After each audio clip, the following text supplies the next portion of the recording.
Hello and welcome to episode 34 of Things We Play. It's Tuesday the 11th of September. My name is Mike Oldman and I'm joined by Sean Hart. Hello. And Joe Tanetta. Hello. Hello, guys.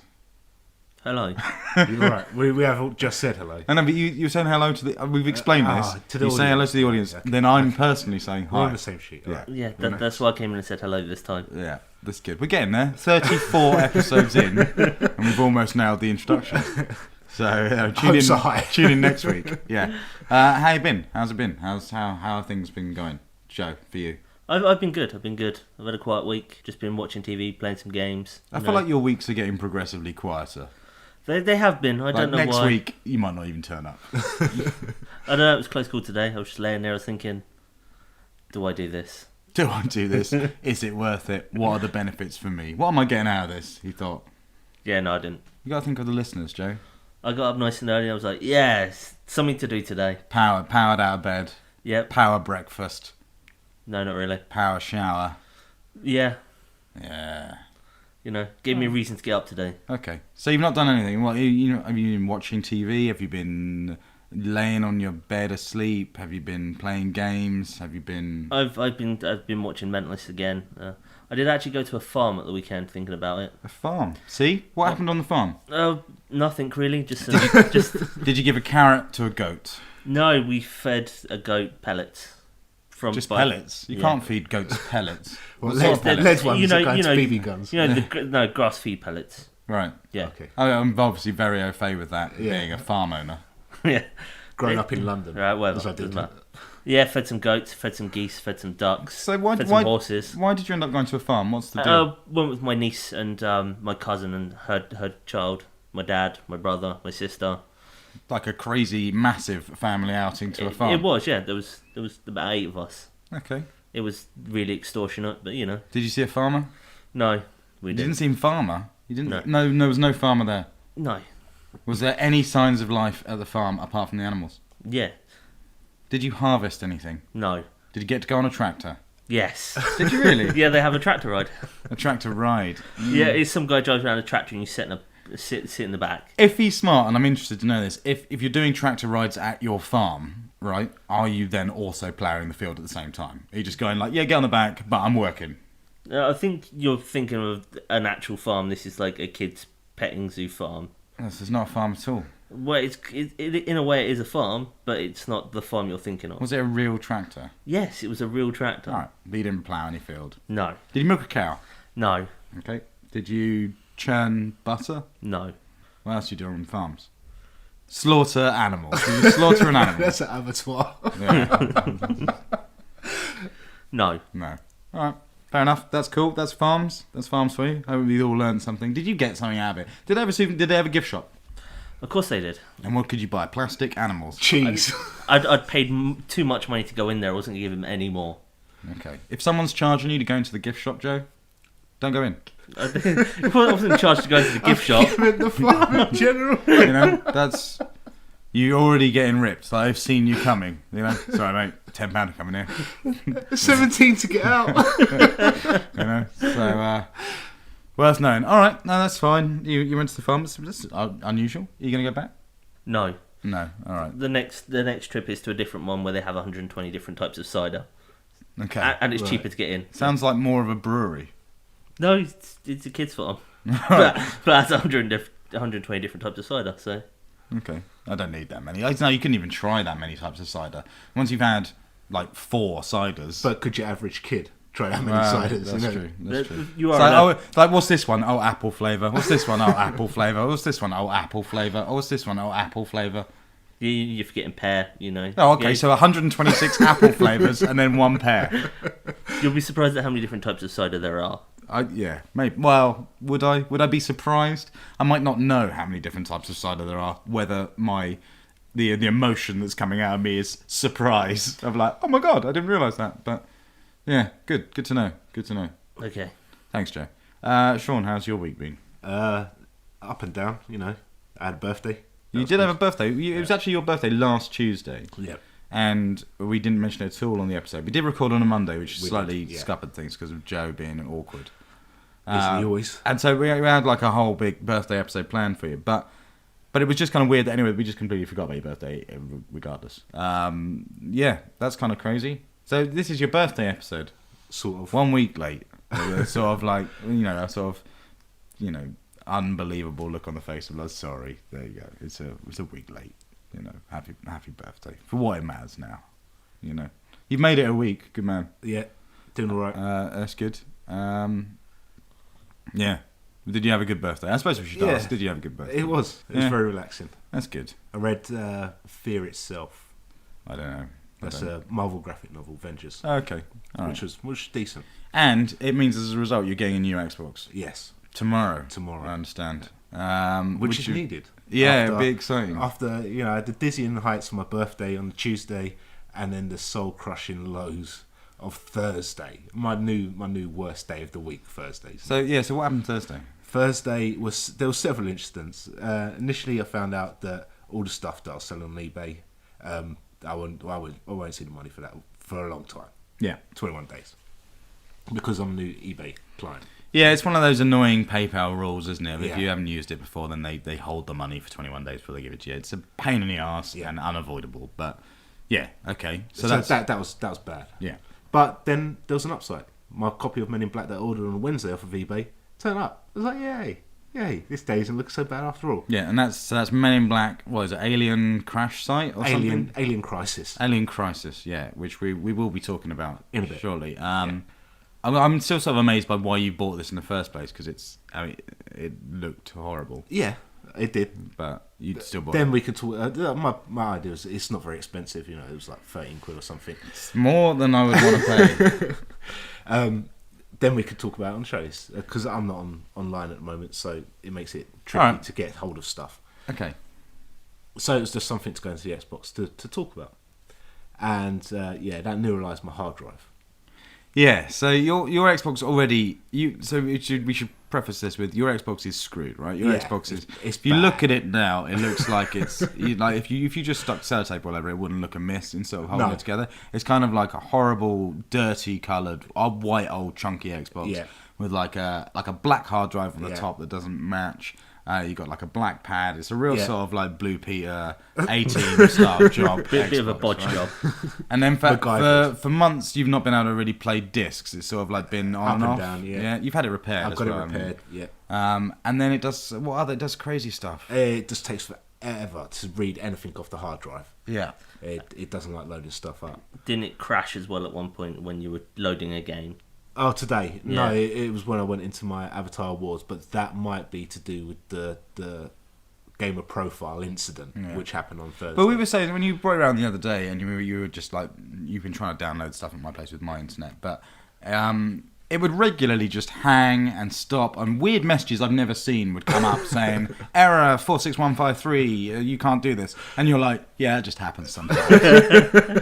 And it's just like, what? You can't you couldn't launch an indie game today. Yeah, it just bombed out. It's like if this problem persists, get in touch with the developer. Yeah. It's nothing to do with the developer at all. Their game is fine. It's reading stuff from a hard drive. It's the issue. Yeah, it's bad. So yeah, basically it looks like your hard drive is corrupt. Yeah, it's the whole thing is just knackered. Okay. But this week your profile actually corrupted, didn't it? Actually, and the Xbox said, "Yo, this is corrupt." Not so much. I was playing Men in Black. I got to kind of level 4 or something, and at the end of every level, it wants to save, and it went, I can't save. And it's like, why can't you save? There's an issue with the profile. It's been disconnected from your Xbox. So, well, it hasn't. The hard drive's still there. Went back to the dashboard. So I quit out. Went back to the dashboard. Kind of scrolled along to my profile, and it was like, yeah, it's corrupt. I was like, great. And so I've been offline for 3 weeks, and in that time, or maybe even a month, in that time I've finished Darksiders 2, Transformers War for Cybertron, half of the achievements on Sleeping Dogs, plus various other little bits and pieces in between. And so my profile hasn't been updated with these achievements yet. So I thought, okay, I might be able to save this. I might be able to bring it back. I might be able to save that 1,500 gamer score plus. Brought the console around to yours to try and update my profile online. With so your machine was showing achievements for all these games. Well, it wasn't. It was showing all of the achievements as 0, but my gamer score was still. But before it happened, you had a load of achievements. Nearly 2,000 achievements that you just like got. They were fine. Everything's cool. Game profile corrupts. They disappear. Yes. Your score stays the same. Yes. And then, but obviously, because you've been offline, Xbox.com and any of the online servers have not been sent those achievements. No. Okay, so you can't just like delete your profile and recover it, because then you'll lose those achievements. Yeah, for definite. Yeah, so you came around to my place to connect your console with your profile to online, to update, to push it through online. Only that didn't work. No. And when I deleted, in the end I was kind of like, okay, well, I'm just going to have to lose these achievements. We tried loads of stuff. We tried unlocking more achievements. Yeah. So we popped the other achievements back into. We were going through the phase, Joe, where we were looking through my gaming collection and Sean's like history of games to try and find a game that he hadn't played that had an easy achievement that we could like get in like 15 minutes or something to try and push through another achievement. And even that in itself was just fucking hard because you played too many games. Yeah. And in the end, we were trying like Rock Band. Yeah, he was trying to 5-star at any. Yeah, track it was like a crossroads moment. Yeah, where you're playing for my gamer tag. Yeah, exactly. It's like there was me with this fucking plastic axe around my shoulders. You know, some crazy song on there, and it's just like I've got to 5-star this song in order to save a life. You know, and 5-star those songs, and just didn't do it. It just wasn't unlocking any achievements. Wasn't giving me any achievements. It was starting to get slightly concerned at this point. But in the end, I deleted the corrupt one, re-downloaded it, and it still shows all the games that I've played offline. So Transformers and everything's there, just at 0 gamer score. Yeah, it's weird. So you have played them. Yeah. Your gamer score went down. You lost 1,500. Yeah. But all the save files still work. So I borrowed Darksiders for you, Joe. Darksiders 2. Loaded it up and continued playing from the end of the game. Completed it again. So my achievements on that are completely screwed now. I've got kind of beating the game on normal, on easy, defeating corruption. And now I've started to unlock the achievements at the beginning of the game. Nicely done. So, then they're gone forever. Yeah, it's strange. It's weird to see. I'd be curious to see what happens with that when you go onto your new console and get back online. See if anything happens. But it's not good. It was funny as hell. Because like every single thing we're doing is like, man, you're just gonna have to delete this. You've got to delete this profile. And we tried everything, absolutely everything. You could just slowly see Sean's face disappearing into despair. Yeah. Well, because at one point I did think the entire gamer tag was just screwed. Yeah. I thought I was just going to start. The annoying thing was, it's just like it was complete playthroughs of those games. So you've got no choice really apart from to go through them again, and that's. If you've just played, imagine the last 3 games you've played through to completion and just being told, you need to go and do that again. It's like, maybe not. Like, maybe if it was 3 games I played from 6 months ago, I could do it. But like, it's hard to straight get back in. And if it's all the games you played recently, which is a pain in the backside. It is and it isn't. I mean, it just means now I've got another reason in 6 months' time or a year's time when there's nothing out to play through Darksiders 2 again. But you were getting pretty cut up about the gamer score. Yeah, It wasn't going well. It's invested, and I was trying to see if I could get 70,000 by Christmas, and this was just like instantly cut my legs out from underneath. It's fine. You can do it. It's not that much. It's 2,000. It's less than 2,000 points. It's 2 games. No. From where I am, 60,000. Yeah. But I mean, that's all you've lost. But it's kind of you got to put the effort in. Why are you trying to put so much effort in to get to 70,000? It was just an experiment because I average around 15,000 a year, and I've done about 5,000 so far this year. But towards the end of the year, there's not a great amount that's speaking to me at the moment. Okay, but we shall see. Yeah, we went and saw Total Recall. We did.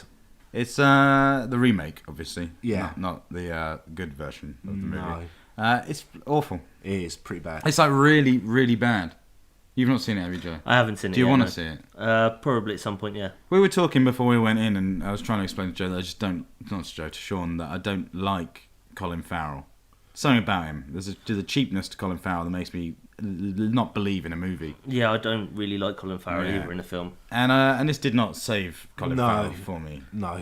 It's just awful. It's like, I don't know if it's because I have... Total Recall is one of those films that, whether you remember it loads or not, anyway, one thing you probably do have is a fond memory of it. Like Total Recall, I just kind of like, I kind of love Total Recall. It's not as good as RoboCop. No. But it's up there and sort of like, this is a good movie with some cool stuff in it.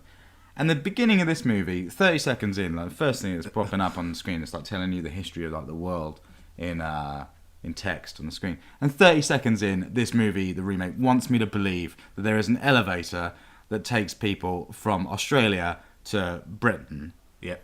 Through the centre of the Earth, through the Earth's core itself, you know, and that in that, not only is it okay to travel through the fucking centre of the Earth, which, you know, we all remember from geography lessons at school, is kind of hot. But it also it navigates the gravity change of going from one side of the world to the other.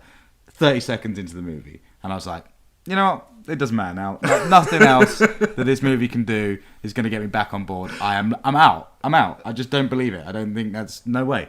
You know, and the like implanting memories and changing memories inside people's heads of the basis of Total Recall, totally plausible as far as I'm concerned when compared to the fucking Earth's core elevator. Crazy. Absolutely crazy. Yeah, I wasn't expecting much from this film. As soon as I heard they were remaking Total Recall, I was just like, not gonna go well. It's just a weird future. It's a weird future. Like the planet is overpopulated because most of it's buggered, apart from the United British Federation, which is on Great Britain, and the colony, which is on Australia, and that's it. But there are people living out in the rest of the world with gas masks on and stuff, and it's the future. You think they'd be able to sort some areas out rather than just have this sort of like Asian slum of Australia is basically what it turns into, and then like Demolition Man over in Britain, and it was just fucking insane. The future was really weird. Those two places, doesn't make any sense that those are the only ones left anyway. The tech was all sort of like, they're like, oh, we want to make it look like Blade Runner, right? It just kind of, everything kind of looks like Blade Runner. And I've never really kind of understood why in the future giant video screen billboards like we've got at Piccadilly Circus are spewing out audio. Why in every future are they just talking to everyone in the street? I'd be like, no, shut up, I don't need that. Like, why are you always talking to me? You know, we have those screens now. They don't play any sound. That's kind of the way it works. I know that there's like a totalitarian sort of control vibe of one message for all, obviously, that kind of concept. But still seems like bad design for that just to be pumping out sound. But also they had mobile phones. So obviously the famous famous Total Recall scene, is the I'm pulling a giant red marble bogey out of my nose with a machine, the tracking device thing. That's cool. It does that in this movie, but it does it with like a mobile phone that's in his hand. And so he kind of cuts open the bottom of his hand and pulls out a mobile phone. The mobile phones are fucking ridiculous. So their hands glow up in a kind of Tron-like way with like buttons on the palm, and then they can also place them against glass in the film. And then glass acts as like a computer monitor, which will either show you like a video call or other data and stuff. That was all pretty cool. Didn't mind that at all, no problem. But then I had a slight issue when I caught someone's hand, I got a glimpse of someone's hand, and I could see like a keypad on it, which I thought was just kind of stupid. But then also when they used the hands as phones, they actually had to lift their hands up to the size of their face, like a telephone, and put like their fingers near their ear and their palm near their hand, you know, like a mobile phone. Yeah. And it was like, that's like the phone's already built into your body, you know. And even now we have like Bluetooth headsets and various other nonsense. That means we don't have to do that. That's ridiculous to think you'd still have to go, you know, we'll just lose the use of that hand while I'm on the phone. No way, didn't buy it. And then when he pulls it out, when he cuts out his hand, it's huge. It's this massive thing. It looks literally like a Nokia keypad. Yeah. Like the rubber keys. Pull the front of your screen off, And it's like, there's no way something that big would be inside his hand. It's just, I hated it. There's so much of that movie I hated. Yeah, but it's like that in Total Recall with the thing that he pulls out of his nose. It's like the size of his eye that he's pulling out of his nose. Yeah, but that's what makes it cool. That's what makes that scene awesome, because it looks really painful and it's kind of horrific. This was kind of, you don't even see anything. It was nothing, him taken out. Yeah. It takes you a little while. It's only when you watch the rest of the movie and you realise they don't do the nose thing that you're like, oh, that was the nose thing. Scene. You know? Yeah. Total Recall was bad. Has a knife fight at the end with the loudest knife in history. Like every time it moves, it goes shing, shing, and it's just like, it's just a small knife. And you know, like it's bad enough. I reckon the flick knife button, the button that pops the blade out, makes that sound. It's added. It was weird. A bullet point on the box. So it was a really bad film. It was a really bad film. So I was looking up to it, and I didn't realise that Minority Report was initially a Total Recall sequel. Oh, right. Because they're both Philip K. Dick novels, right? Okay. But Minority Report was initially pitched as a as a direct sequel to Total Recall. How bizarre.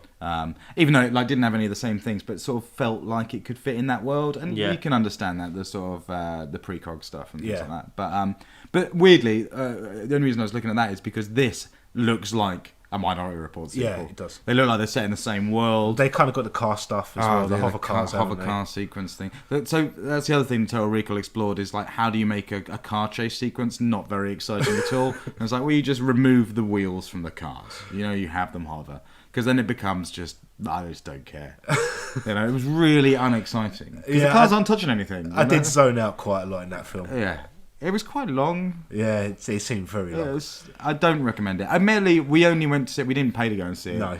And the only I went, I wouldn't mind seeing Total Recall is because I thought it would be bad and it'd be interesting to talk about. Yeah. It's given us a lot to talk about. we could have seen Ted. Yeah. So, yeah. You should have seen Ted. Yeah. Yeah. But Ted, I might actually pay to watch. I don't mind paying to watch Ted.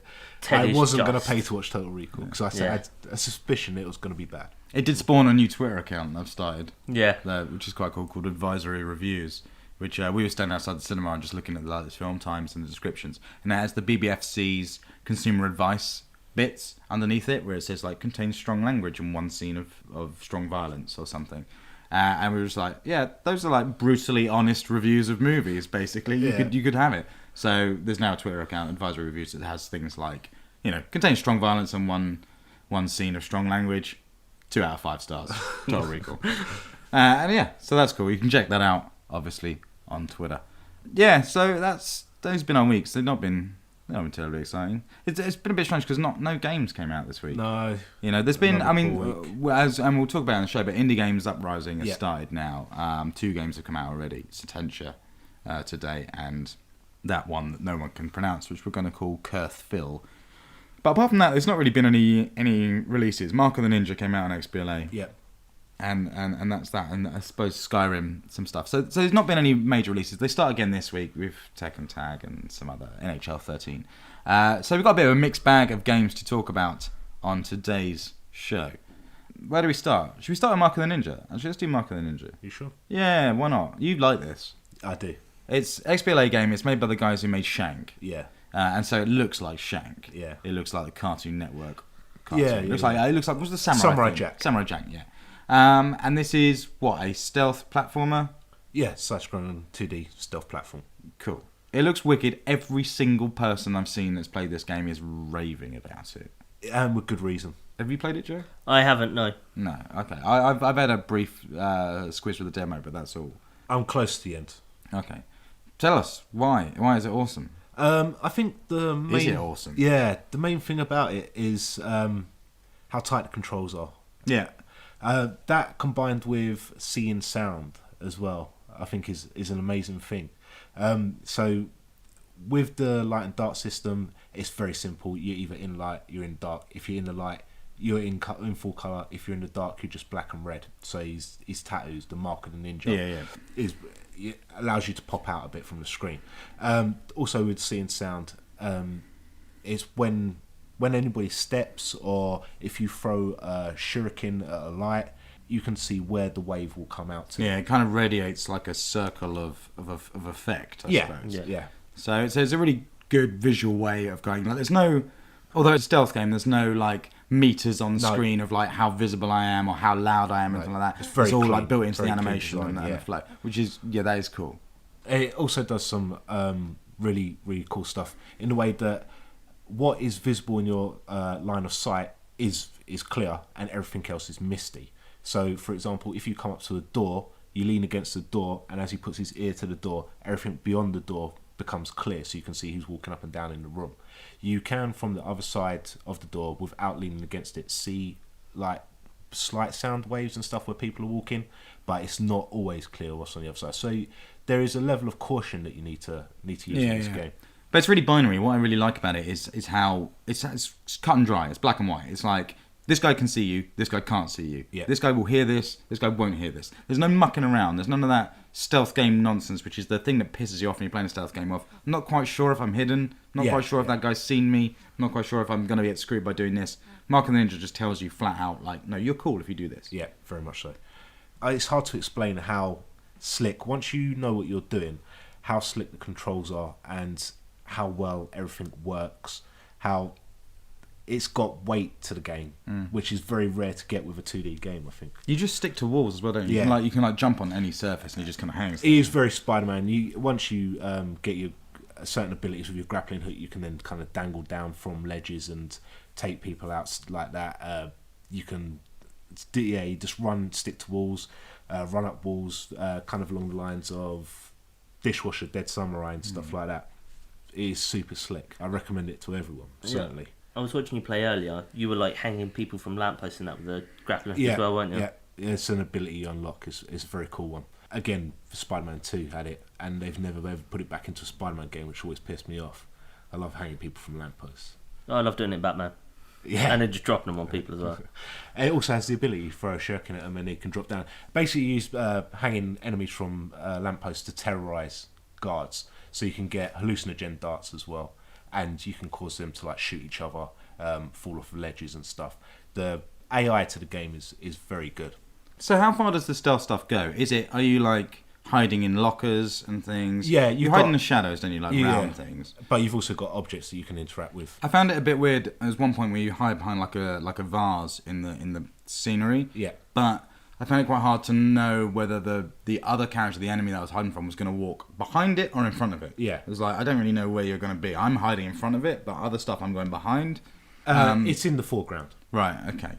And are you disposing of bodies? Yeah, you can do. Yeah, it depends on the situation. Sometimes it's set up where you've got dumpsters and you can throw bodies in, and then if a enemy sentry walks past that body, you get a bonus for oblivious, where they're completely unaware of the dead body.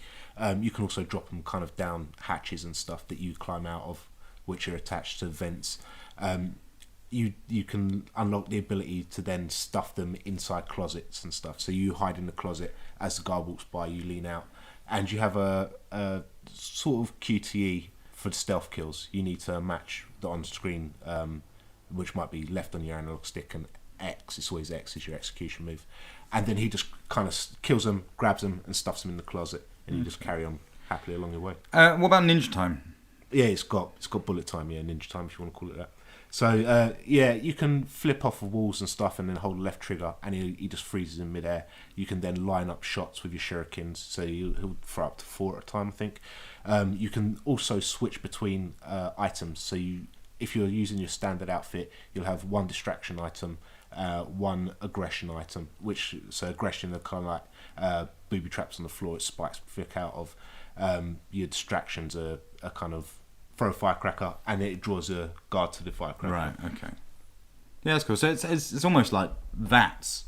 Yeah, it is pretty much. It allows you to sort of like plan your move, but it's not always for combat. You can just do it for anything. No, you can literally just hold the left trigger in midair and then if you've got grapple points, just press right. I find it interesting that you can just hold that forever. It doesn't slow down time; it just stops it. Time. And you're just like, it's cool. It's like just make your decision, and go wherever you like, and it's really like, whatever. That's cool. Once you receive your final mark, because as you're going through the game, he's getting a tattoo added to him, which gives him new abilities. So one is ninja time. Another is that he can kind of press his hand against the floor, and it allows you to move your analog sticks around and see everything that's going on around you in different rooms and stuff. It kind of gives him far sight. The final mark, where he gets the dragon tattooed on his face, allows him to teleport, which is awesome. So in conjunction, you get some really tricky kind of environmental puzzles to solve in the later levels. You can then just pause in midair and then line up where you're going to teleport to, and he just teleports to that point. And he'll do it sticking to walls, he'll do it into cover, he'll do it however you want. Never get a tattoo on your face. It's kind of the golden rule, I think. Even if it's a badass dragon tattoo that does give you teleportation powers, you are ultimately still stuck with that for the rest of your life. And I think there's a lesson there. The idea is that with all that power, ultimately he'll go mad. So at the end of his mission, he's supposed to commit harakiri. Right, okay. Excellent. Honourable suicide. Yeah, not sushi. Alright, so Mark and Ninja sounds pretty cool. I might pick it up, to be honest. It's really slick. I'm really impressed with how it looks. I mean, it kind of, in comparison to Shank 2, it kind of blows them out of the water. It's at a completely new angle. The good guys, is it Clay Entertainment? Yeah. Is that Clay. it? Clay, whatever? Maybe. It's something like that. And yeah, their stuff's good. Shank was good. Not a lot of people loved Shank. Yeah, but I thought it got looked pretty original cool. Shank. I didn't buy Shank. It was just kind of weird that Shank 2 just kind of came out of nowhere and so quickly and was like, yeah, we just got like a whole other game here that we had left over. And so I haven't played Shank 2. No, I played the demo of Shank 2. I presume it's alright. But this genuinely looks really good. It seems to have set a load of people. In fact, it's weird that Microsoft announced a couple of days ago that the Summer of Arcade was weak this year. It was the worst they'd had in terms of sales for Summer of Arcade.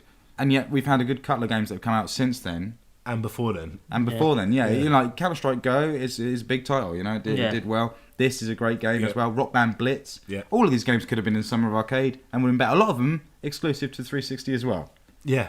So it's crazy. Yeah, it is I weird. mean, yeah, this was published by Microsoft. Yeah, exactly. Yeah, it's a Microsoft Game Studios thing, isn't it? Yep. Or Microsoft Studios, whatever they're called now. So, yeah, good stuff. Good stuff. Well, all right, let's have a look what else we played. I played a lot of indie games. Tell us about this year. Well, I have played a lot of indie games this year, but I played a lot of indie games this week. First and foremost, I went in. So I was sitting down the other day, and I thought I'm going to play Minecraft again. Like I want to play Minecraft. I wanted to start building a Things We Play world.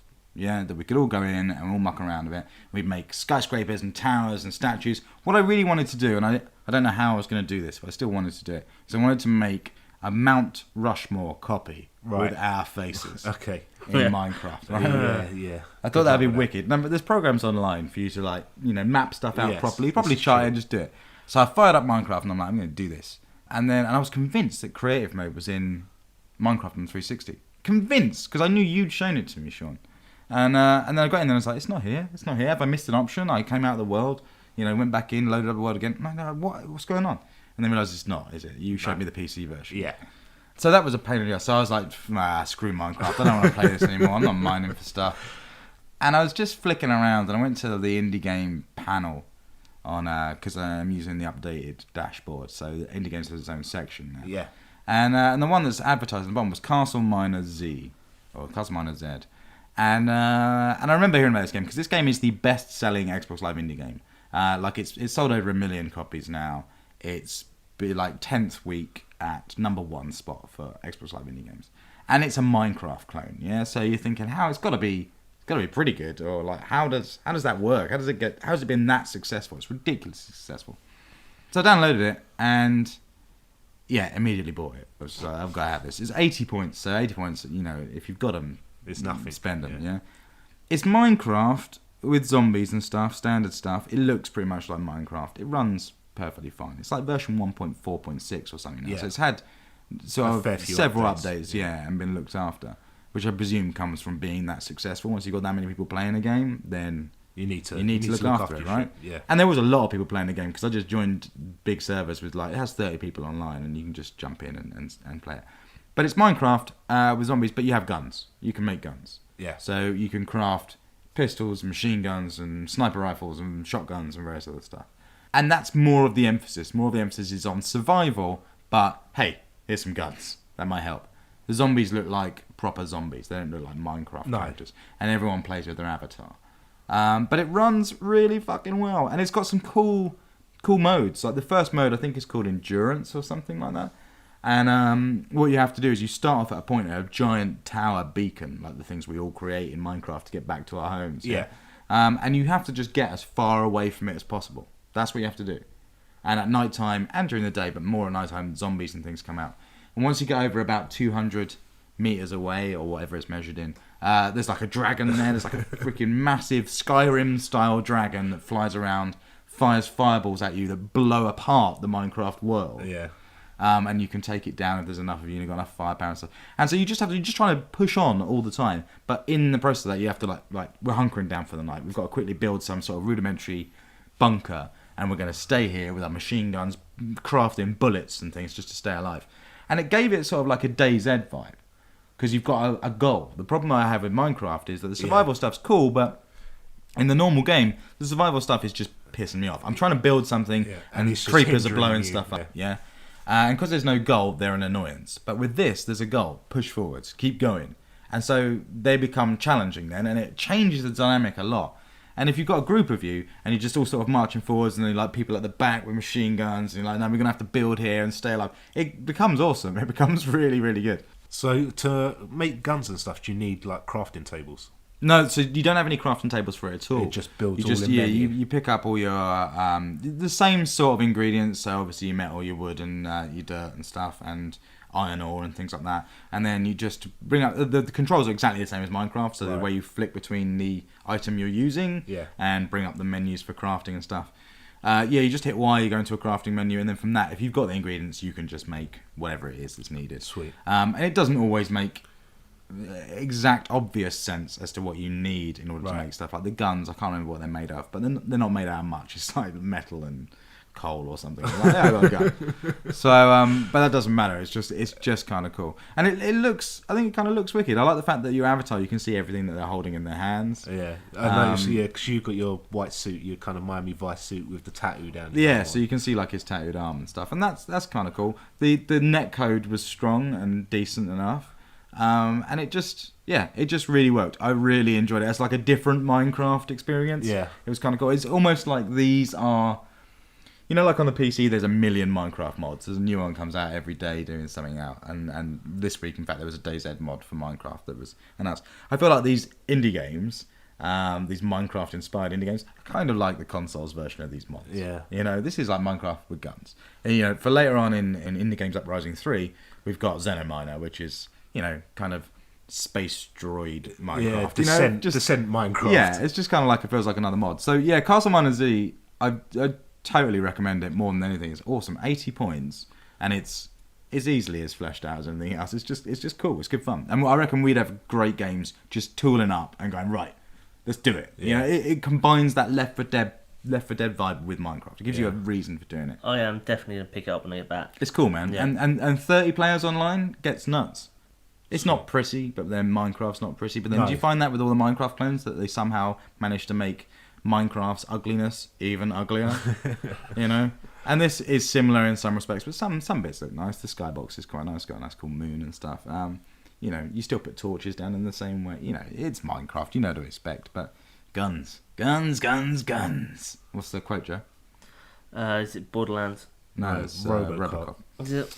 But, why do you always go with Robocop? It's because Robocop's a quotable film. Yeah, why would you go for anything else? Anyway, that's fine. Let's move on. What should we talk about, Joe? Should we talk about Scapegoat? We can do, yeah. Scapegoat's another indie game that I played, but Joe's also played this, and you had a brief blast before the episode. Scapegoat's old. Yeah, you said it was, but I haven't looked into how old it actually is. It's I do old. remember seeing the icon for it a long time ago. Yeah, I was going back through like months old stuff at indie games and came across a Scapegoat. And you're right. If you were to look at the artwork, it's just got a picture of a goat on it and doesn't really. It's like a stained glass window. Yeah, of a goat. it doesn't With look just like great. some stone around, and it's weird. Yeah. A mosaic, maybe. Yeah. But this game is phenomenal. I think I'm confident in saying this is probably the best Xbox Live indie game I've played. It's just solid. Didn't you just say that and about CastleMiner Z? No, CastleMiner is the most successful indie game. It's not the best one I've played. No, I'm sure you said best. Scapegoat is just genuinely a very, very good game. It is awesome. When I fired it up this morning to have a go, I didn't know what I was going into. I just thought, some random thing with the goat, but it's just like a puzzle game, and it's simple. The puzzles are simple. They're not hard to figure out. It's just stand on this platform, the world changes slightly. But it is just great fun, and as you're playing through the first set of levels, they start to give you like I want to call it a hamster, you like to call it a rat or a mice or something. I like to call it a mouse because the hamsters don't have tails, and this clearly has a tail. I know it looks like a hamster with a tail. Could be a gerbil. But Yeah, anyway, probably it's it doesn't. that. Yeah. Yeah, so it's a game that feels like an old sort of almost Spectrum or Commodore 64 style game, Yeah. and that's how it looks in terms of graphics and audio. In fact, because the sound is awesome. Not just the music. Music's brilliant, but when you save your game, it goes like almost like a Konami noise, and it's got cool sounds in it. And yeah, like Joe was saying, it's a puzzle game where each screen is a level. One whole screen is a level, and you play as a goat. And yes, you've got to get to an exit. You've got to get to a doorway exit, and you've got to navigate the level to get there. And often that's just by hitting switches, which change the shape of the level so you can open up routes through. Yeah. But then, as you're saying, you get this mouse, gerbil, hamster type thing that's your buddy that will fit through gaps that you can't fit through. so he can switch switches for you. But also later on in the game, or at certain points, you get the Magic hat. the magic hat. Everyone loves a magic hat. Yeah. And it's a magic hat that the mouse wears, which is even cooler. And that allows you to teleport and swap places with Use the it mouse. as the mouse as an anchor, basically. Yeah, so you can literally just swap wherever he is and swap back and stuff, which allows you to gain new areas and stuff. You've also got like a ram mode, so you can sort of like you double jump, standard sort of movement stuff. But you can also ram in the air, so you can sort of like blast through blocks and stuff. It's awesome. The puzzles get so complex. They're often just moving blocks or that sort of Icicle Works or Boulder Dash style puzzle where you take a block away from underneath something and stuff will fall down. Has a lot of that. Has a lot of timing based stuff with electricity beams and various other bits. It's freaking awesome. It is. And it's just weird that the whole thing sort of you're saving sheep, aren't you, as well? Yeah, the story's nuts. You're yeah. a goat that's been like banished for witchcraft or something. Yeah. And you're saving like rams or sheep or something, and it makes no sense. But it looks really cool. It's really solid, and it's quite big. You have like you go through the first section of levels, which is kind of the tutorial, and it dumps you out in this like hub world where there's like 9 other doors that you can go through, which will take you to different worlds with 6 levels within those worlds. And you complete each one, and it opens up new ones as you go through it. Yeah, they all have different features as well. So I just played the first 6 levels, and I got to the hub world and started a new section. But I was playing a trial at the moment, so I got to the one where there's people walking around, so enemies with the fireballs at you and things like that. Little wizards. Yeah. Normal people can't just fire. Yeah. Yeah, so they're wizards that fire fireballs, and they smash blocks and bits and pieces like that. But I sat down, started the first level of the first world, and then I just sort of flew through 6. I was like, this game is actually awesome. Yeah. It's got a Mega Man vibe to it. That's what the levels are like. The level setup is like a Mega Man vibe, where you're choosing which way you're going to go. They're all different themed, and they do have different mechanics. Some of them are piston-based, some of them are mechanical and electricity, and it's cool. Some of them have got a load of ice blocks. You go to like an ice world, and so it feels like a Mega Man game in that. Yeah, exactly. It's fucking awesome.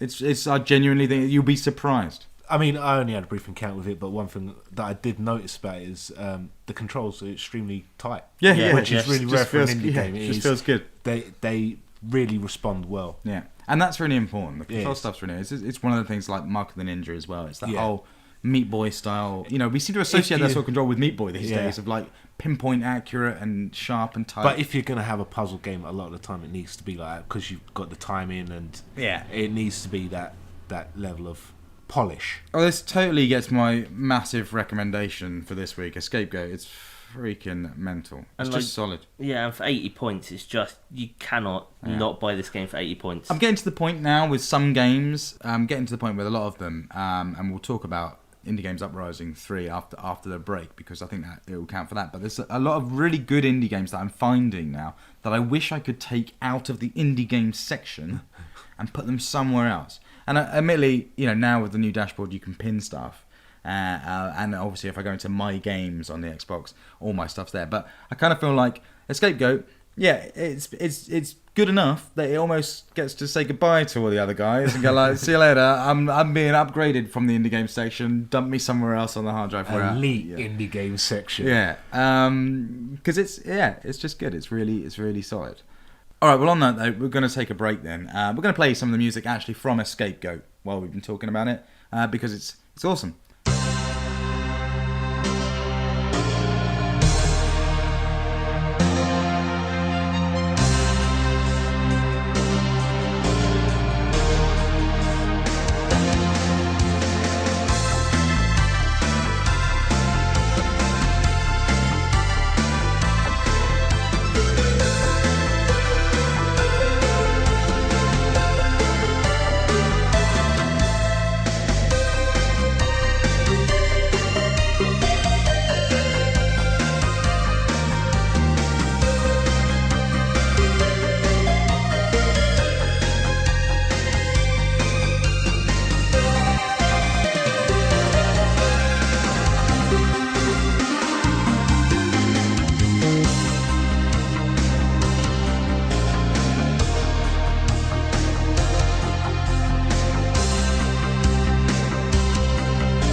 Okay, we are back. That was some track from Scapegoat.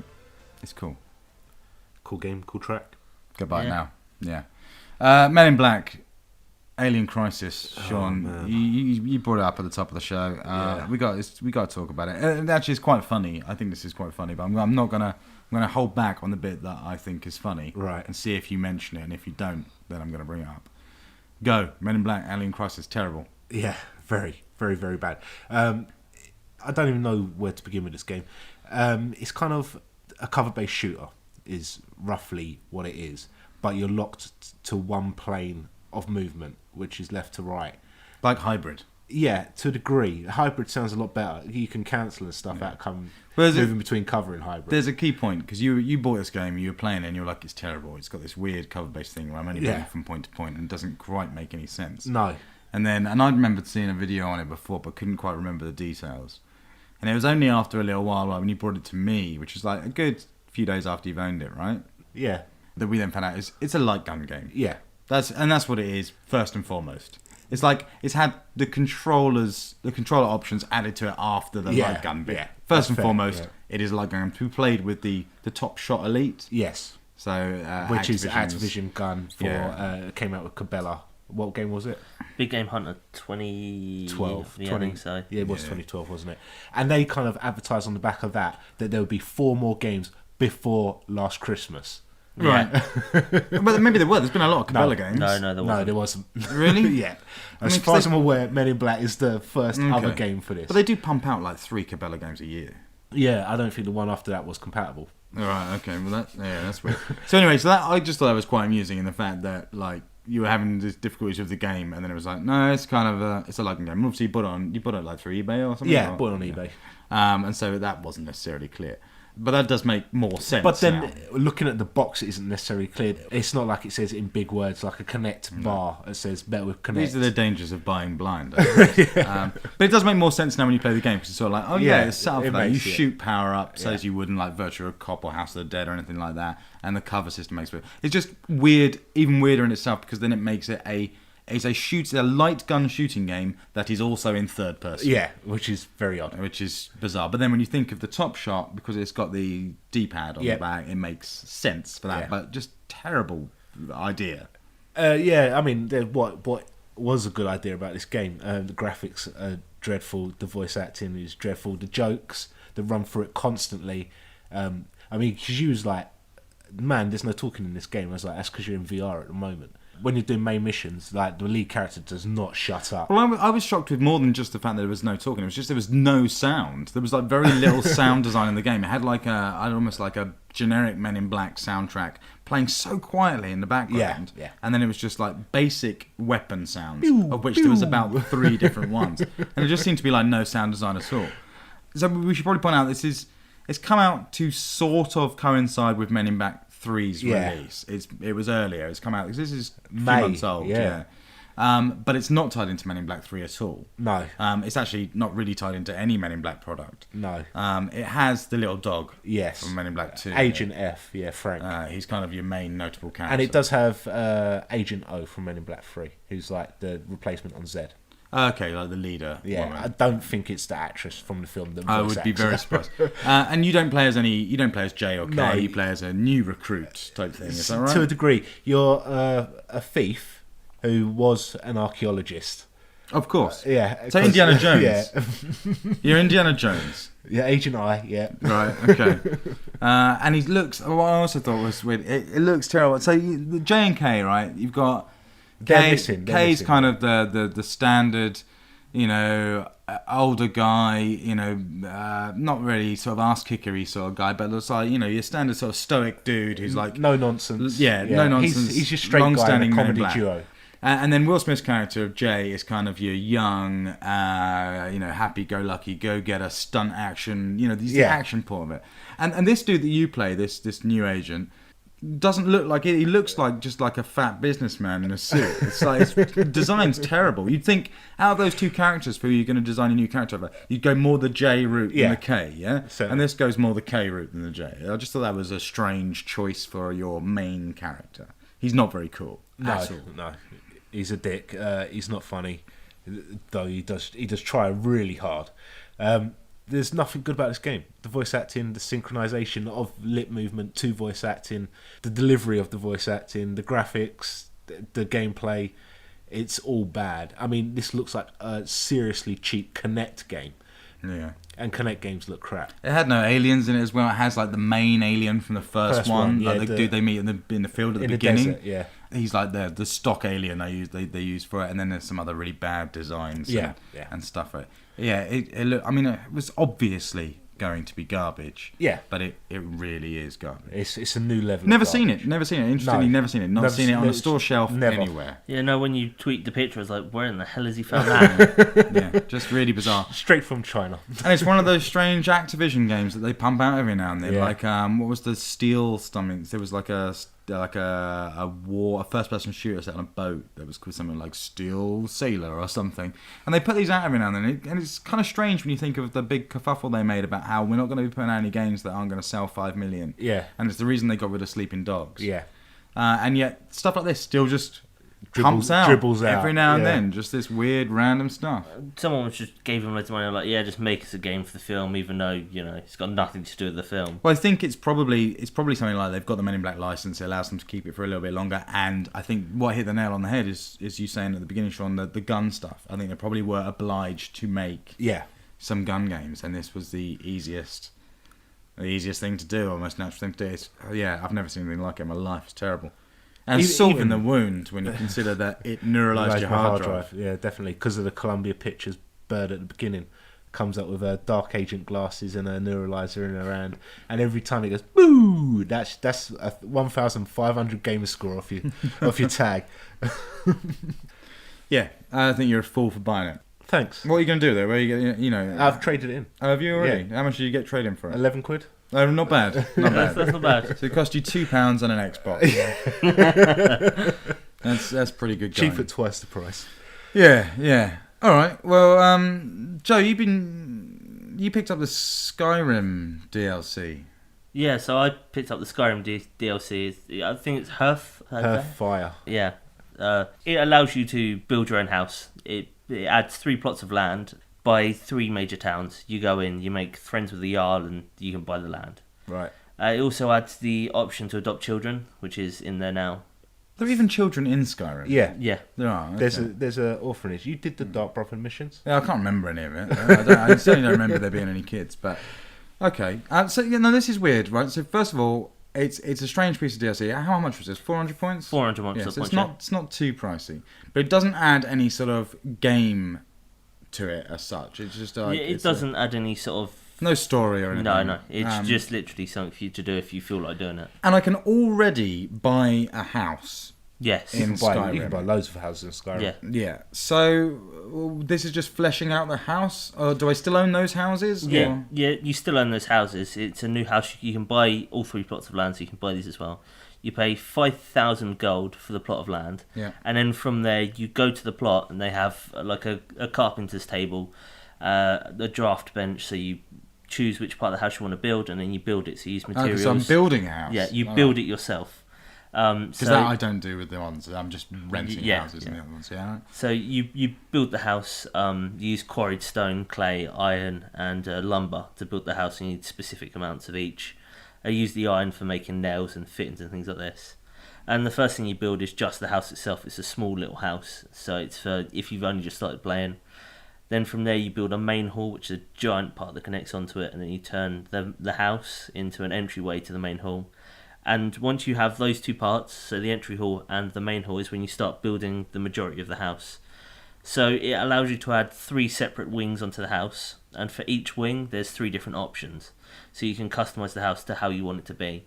So it's like on one of your wings you have the option between a greenhouse, a bedroom wing, and I can't remember what the third one is. But on a different one it's a trophy room, storage, or an alchemy tower.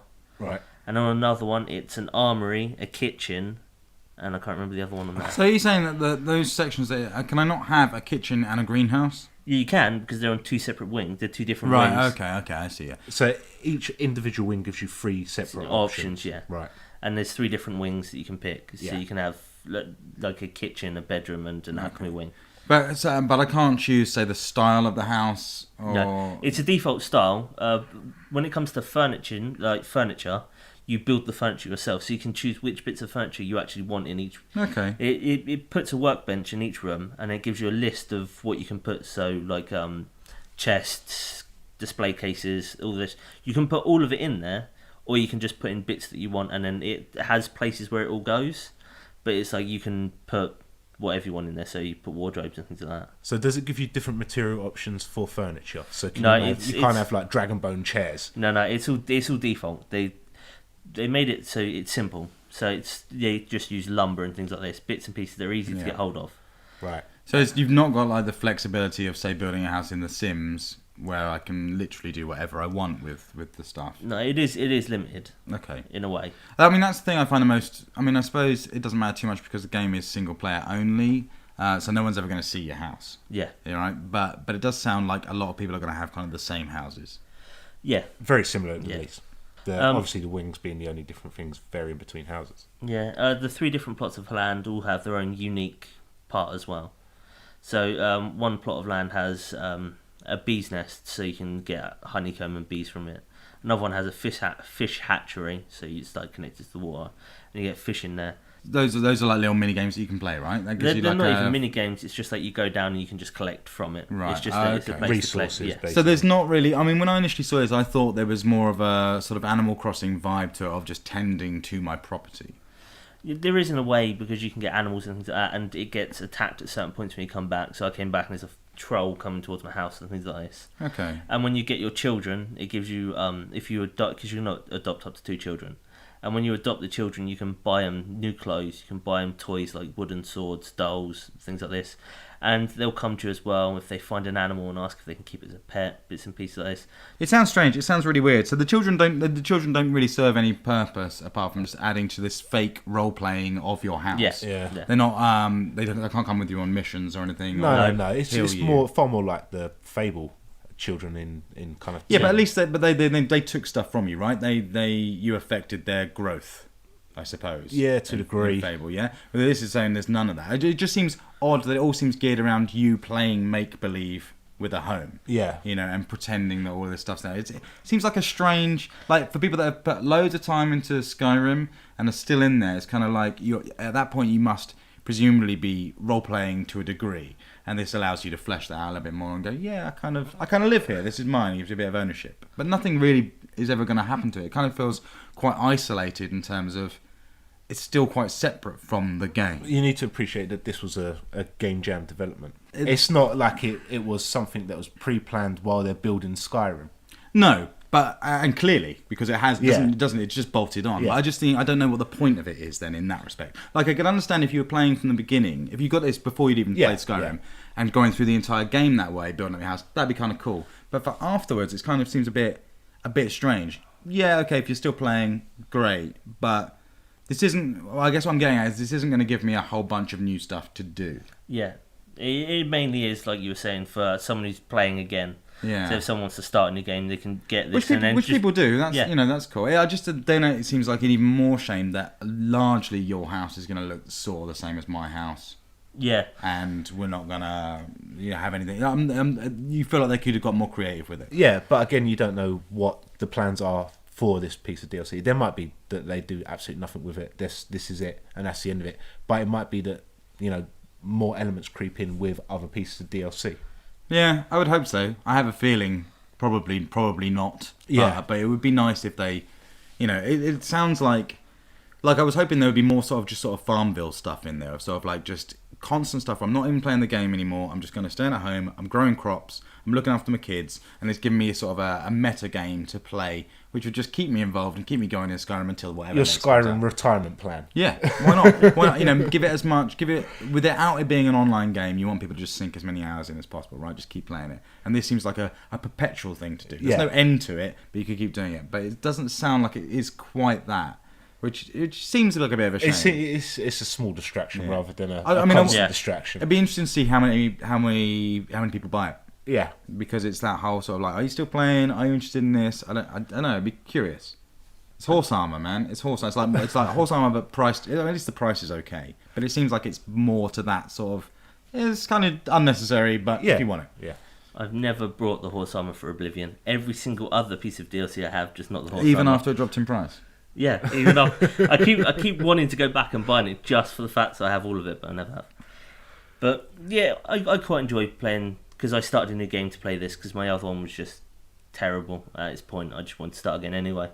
And so I've just been having fun just trying to scrounge up bits and pieces to try and afford to buy new parts of the house, and I've only got it to a certain point. I haven't even got a wife or anything yet in the game. I'm just sort of, just building up this house, and I've got some steward in there who's just, buying bits and pieces for me. And, I'm just enjoying playing along and, building What it do up I as know, I'm playing. Joe? So, yeah. Okay, no, that sounds, it sounds all right. Yeah. For 400 points, it's pretty good, especially if you know. If I know what. I don't know why I keep saying that.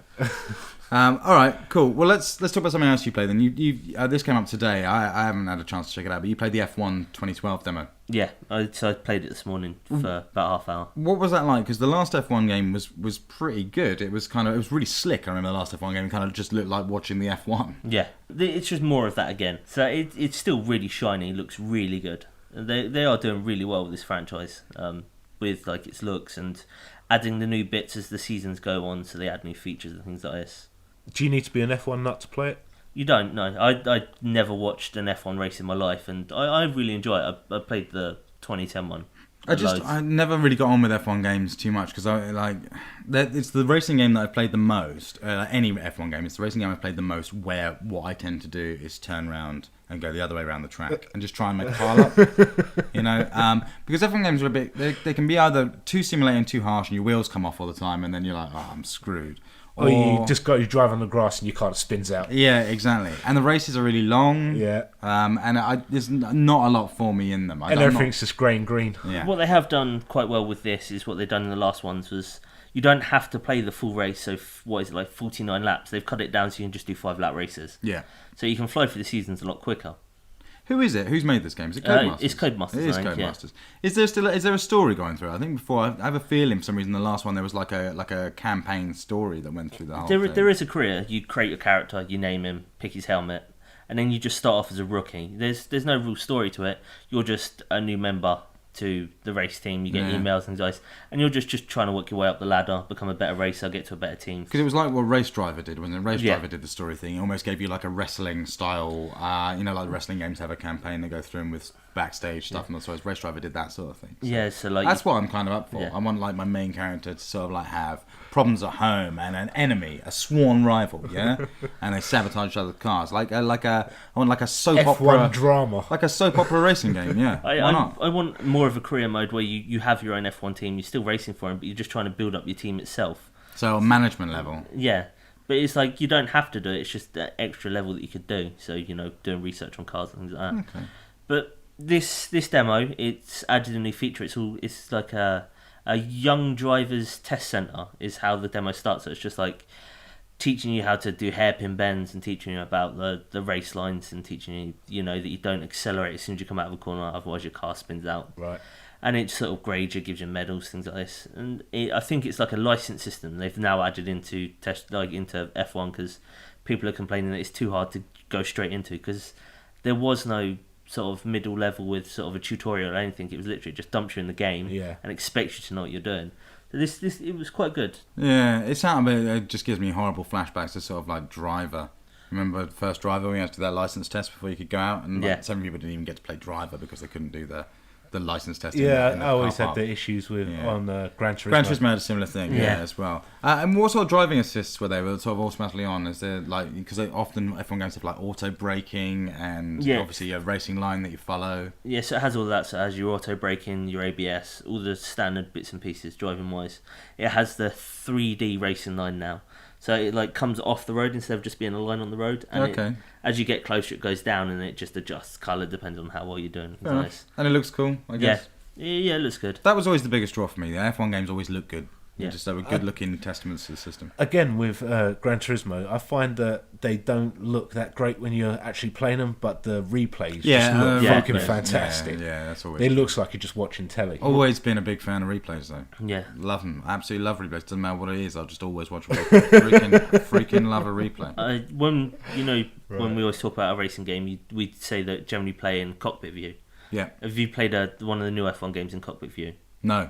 Yeah, it's really intense because you're solo down and everything's moving so fast. It's really hard to pay attention to what's going on, especially when you're like a crowd. And when it starts raining, you just cannot see anything. Right. So you're just like flying through the rain. It's coming against your helmet. You can't see anything. You're trying to dodge cars, follow the line. It does become great fun when you have moments like that. Yeah, I might check it out.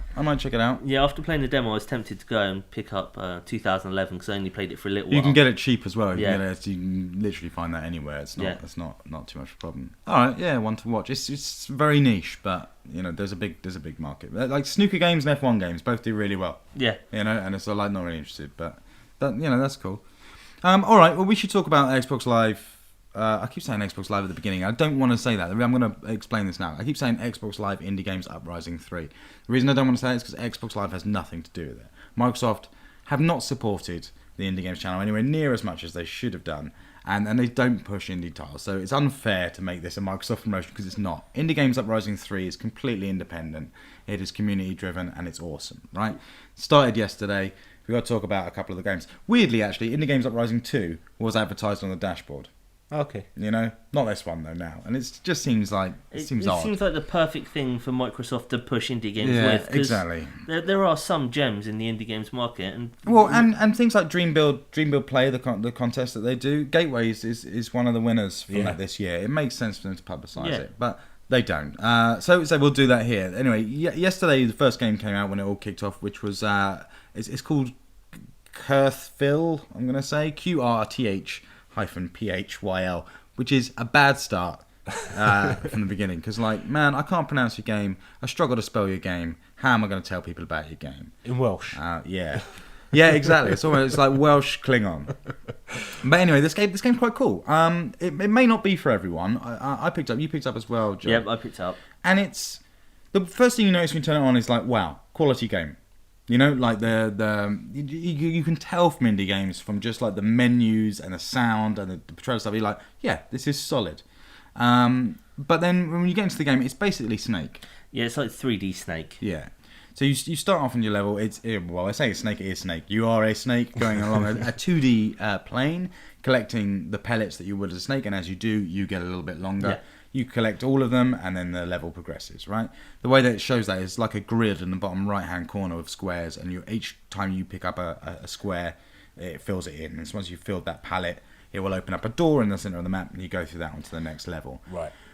That's all interesting enough, and at first, controls screwed me completely over. Yeah, it's really difficult. It's left and right on the D-pad. Is always left and right, no matter which way your worm is facing. So you go to the side of the screen because I was like, I got all the pellets. I'm like, all the pellets gone. Why haven't I? There's no more. So I went to the side of the screen a little bit further, and suddenly it rotates and it flips over the other side. So it's 2D, like imagine a piece of paper, and you go onto the other side of it. It flips over, and then you're collecting more pellets. Then you get that, you open up the level, the next level, the doorway's the next level. You go through it, and the next level is in 3D space. Yeah, so it's like it goes inside the box you were just going around, and it's in 3D space. You're collecting pellets inside. So now you're flying through the air. You're not like a snake going like laying on something. You're flying through 3D space a la Descent to collect these dots in 3D space. And all that time. And that changes things completely because you then have to be very careful of your tail. Yeah, and you've got to be careful of not to hit the outside as well and things like that. Right. And in the same process, then collect all of the dots. You go through another doorway, and it'll take you back to a two-dimensional sort of plane, where it's now more of a box than a flat surface. Yeah, like it was in the first level. Yeah. Okay. And it alternates between the 3D and the 2D in that respect. And then after that, it adds new elements. So there's like enemies that come into it. The rooms change shape as you're going through them. Okay. And that's basically it. On the 2D ones, they have the blocks as well, and then I got to the point where you'd pick up what looked like a pellet, then it creates lasers that you have to dodge and things like that as well. Yeah. It's a cool game. It's simple. I haven't played it for that long. I'll put some more time into it because it looks like I think if I'm right, and I could be wrong, so don't quote me on it. But I think the levels themselves are procedurally generated. Okay. So it'll just keep going on, and it's cool. It's really simple looking. It's got a kind of geometric, sort of almost vector-based look to it. Yeah, it's got all those sort of bright colours as well. Yeah. It's your Geometry Wars neon style, colouring. Right. But yeah, it's nice. Yeah, it's an interesting thing. I completely, because when you guys were saying off there, it's like Snake. It's like Snake because I haven't played it. I forgot. I just forgot what Snake was. Oh, right. That's why I was giving you blank looks. It's the thing you did on your Nokia phone more than anything. Yeah, I know what Snake is, but I kind of forgot what its gameplay was, and I forgot about the tail thing. That it's kind of like the Tron motorcycle races, where you can't cross your own path. And it gets longer the more pellets you eat. So you can get into really sort of dicey situations where there's a lot of Snake on the screen, and where you just missed your tail as you're coming up. I did get to a point while I was playing this where my Snake tail was wrapped twice around the block that I was on, and I was like having to go down different sides, and I was trying to avoid myself and get the pellets to go to the next You can get some really dicey situations where you're like following your tail and it's just disappearing at this point. It's cool. I mean, it's been a long time since I played Snake. The good thing about it is you immediately know how to play it. Yeah. The 3D stuff's strange. It controls really well. The controls are really tight. Yeah. But a lot of stuff gets in your way, even to the point of when you're going into the screen, some like the middle portion of your Snake can block your view, obscure your view of the front, which I think is intentional. I don't think that's sort of like a mistake. But it's one of those things you have to deal with, and it's very different playing in 3D than it is to 2D. When you're playing in 3D, sometimes you completely forget where your Snake is, and you'll start turning. You're like, no, there's my Snake, and you just have to turn and dodge it. And it was great fun. It really was. And it's a good start. It's a good start for the Indie Games Uprising because it was just like whether you like the game or not, it was like I can see that this is polished and slightly above the other indie games that are generically coming out. You know, so I'm confident from that. Going on, today's game was Sententia. Yep. Which you've played, Joe. I haven't played. I've only seen video of it, and it looks to me, and correct me if I'm wrong, it looks to me kind of Braid-like. That's what I get from it. I get a kind of pretentious Braid. Yeah, it is called an art game. That's what they call it. Right. Yeah. See, there you go. You know, it's an art game. Yeah, and when you fire it up, it comes up. It goes all black, and then white writing appears, and it's all about adults don't like children because they remind them of social decay. How we don't have fun anymore, and kids just irritate us because of that. Like little Susie's great and all, but I just can't shake that whole feeling of social decay. Yeah, it is just all like that. So when you start, you're the little kid, and you're talking to your grandpa, who's going on about how they've all forgotten about imagination and all this sort of stuff. And So what's the basic premise of the game? You play like an elf-like character. Yes, he's got like a mohawk. It's a side-scrolling platformer in a way. Okay. And so you go off into the woods, and then you have enemies. You fire words at them to destroy them. You have to charge up words if they fire one at you to create a shield to bounce their word back. And if you die, you go into a ball of words. It's got some cool little art styles in it. And are they? Am I right in those words are like describing what they are? No, it's just like random because they're so clumped together that you cannot tell what each one says. But it's quite a cool mechanic. So yeah, it's a platform, so you jump around on platforms and that. But it also has a dream section. It's not a section; it's like a power you have for dreams. So you'll come to a gap that you cannot jump over or cross, and it has little dots, and each dot has like Roman numerals on it for numbers. So it's like 1 through 5 is all I've seen, and basically you have to connect them together in this mode to create the platform you need to walk across. Okay. But it's like if one ball has a 2 on it, you can only connect that to 2 other things. It has to be connected to 2 other things. So you're trying to connect them all together whilst making sure you don't have too many connected to each other and things like this to create the platform. And then once it's done, a really dodgy bridge comes in, and then you walk along. Yeah, it sounds interesting. I mean, I by looking at it, I'm not taken with the art style. No. I hated Braid's art style as well, and it's the thing everyone loved about Braid, and I really didn't like the art style of that. And this isn't as good as that, but it's in that same vein. Yeah. And I'm not sure. I'll pick it up and have a look because I'm curious as to. I mean, these are obviously good. They've been curated, to put the best out there. So I'm curious to see what it is about this game that nails it. And that sounds interesting. What you're saying. Yeah, it's got some cool ideas. My main problem with it is its controls aren't solid. Right. Right. When on a platformer you have that bit of leeway when jumping. So it's like your character's jump is always just that little bit more than you need to get from platform to platform. On this, it's not at all. You have to be exactly precise with every single jump. otherwise you fail. So I've spent like 20 jumps just trying to hit a block, but then you have to jump because that block will fall. You've got to try and land, then kill an enemy. And once you've done that about 20 times, you're like, really not enjoying this. How do you kill enemies in this game? You fire words. You fire words, yeah. But you have to try and hit them with a word first, so you've got to try and make sure you've got enough space between you and them to charge up a word, so you can put up a little force field. It's like Another World, where you fire your gun. Yeah. So you charge it up and it creates a force field. Check that out. Check that out. You just you learn. You retain some information. That's good news. Yeah, this sounds cool. I mean, I'll take a look at it.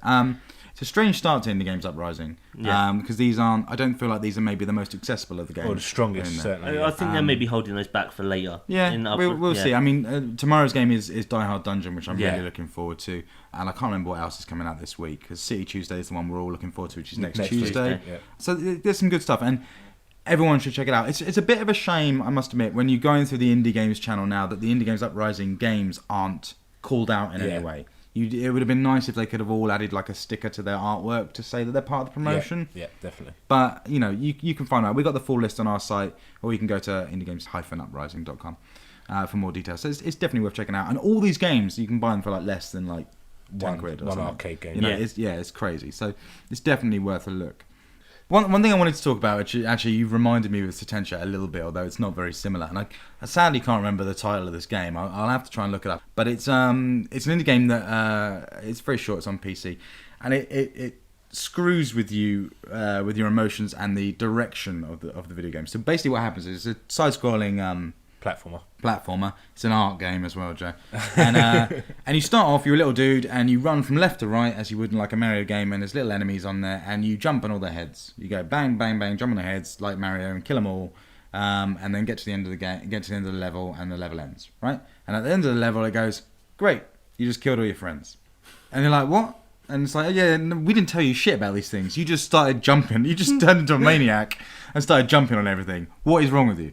So then it puts you back at the beginning of the level again, and you're like, well, I'm not going to jump on anyone's head now, because that's obviously wrong. And there's coins in the world, and so you collect all the coins, and you go through the level, and you collect all the coins, and you get to the end, and at the end it goes, yeah, nice one, douche. You just, like, robbed them of all their money. And it's like, what? No, I don't... And it does that really good thing of just like challenging you to go against the things you just take for granted now. How many enemies have you jumped on their heads thinking it's going to kill them? A lot. And how do you know they're enemies? The little turtles and Goombas in Mario Brothers, I have no reason to believe they've done anything wrong. They kill you instantly. If you touch them, they kill you. Don't touch them. Yeah, but it's not like you go up to a tiger and poke it in the face, no, would you? Exactly. I want to know the chaos and destruction left in Mario's wake. What is the Mushroom Kingdom like once he's rolled through it? Well, they're not. Infrastructure, the financial infrastructure is fucked. No matter what, the Mushroom Kingdom. Doesn't matter if they're in the Mushroom Kingdom. Well, he's travelling through, invading on the Bowser's guys. But what is left? Mario doesn't just jump on Goombas. He breaks blocks and he steals money. I think you find that he breaks blocks and finds money and destroys plants. He's like, the world is not the same once that dude and his idiot brother have rolled through it. Okay, and this game just kind of plays on that. I'll have a look for the name of it and put it in the show notes because it's it's interesting. It's worth a cool look. Talking of indie games then that are funky, one of the games that I wanted to bring to everyone's attention is Spy Party. It's a game I think it's been made by Chris Hecker, I think is his name, and this is a great indie game. It sounds really interesting. It's not out yet.